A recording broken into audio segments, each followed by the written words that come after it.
Good morning मित्रांनो.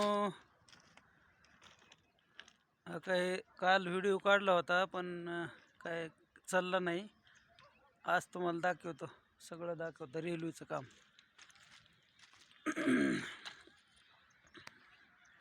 हे पटरी बिटरी सगळी दाखवतो.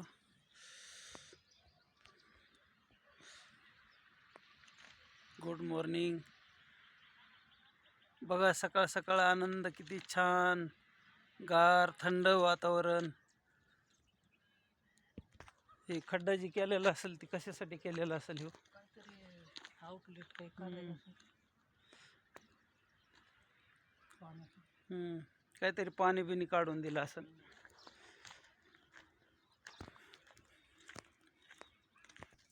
कदम कसं वाटतंय? गार गार वाटतंय का?